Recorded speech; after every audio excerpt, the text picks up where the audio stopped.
की बात करते हैं जिसमें राहुल गांधी ने चोर कहा। कांग्रेस अध्यक्ष राहुल गांधी के लिए अब नई मुश्किलें ये कहना खड़ा कर सकती हैं। दरअसल बिहार के डिप्टी सीएम सुशील मोदी ने पटना के मुख्य न्याय दंडाधिकारी के यहां पर केस दर्ज कराया है। दरअसल सुशील मोदी का कहना है कि राहुल के बयान से उनकी छवि खराब हुई है और इसी वजह से मानहानि का केस किया गया है। सुशील मोदी को इस कदम के बाद आरजेडी और कांग्रेस ने मोर्चा खोल दिया है। एक बात बताओ, इन सब चोरों के नाम मोदी मोदी मोदी कहते हैं। नीरव मोदी, ललित मोदी, नरेंद्र मोदी, ये सबके सब मोदी मोदी मोदी नाम। मोदी के फेर में राहुल, बयान से आहत हुए मोदी, पटना में दर्ज हुआ केस। 13 अप्रैल को कर्नाटक में कांग्रेस अध्यक्ष राहुल गांधी ने मोदी सरनेम वालों को चोर बताया। उनके इस बयान से बिहार के डिप्टी सीएम खूब आहत हुए। उनके मान को हानि पहुंची और इस हानि से परेशान होकर सुशील मोदी ने राहुल गांधी के खिलाफ पटना में केस दर्ज करा दिया। कांग्रेस के राष्ट्रीय अध्यक्ष राहुल गांधी पर एक मानहानि का मुकदमा दर्ज किया गया है।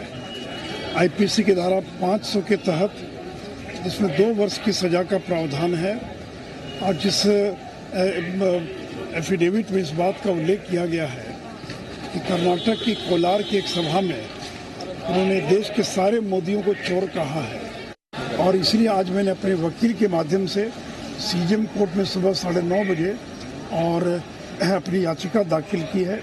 इस पर सोमवार को सुनवाई होने की संभावना है। उनके इस केस में बीजेपी के 2 विधायक गवाह बने, नितिन नवीन और संजीव चौरसिया। दोनों ने गवाही दी, जिसके बाद केस दर्ज किया गया। उधर केस दर्ज हुआ, इधर सियासत शुरू हो गई। सबसे पहले तेजस्वी ने हमला बोला और सृजन घोटाले का जिक्र किया, तो कांग्रेस ने भी पलटवार करने में देरी नहीं की।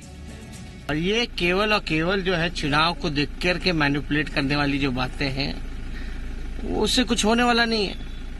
जो सच्चाई है वो सुशील मोदी जी को कहनी चाहिए।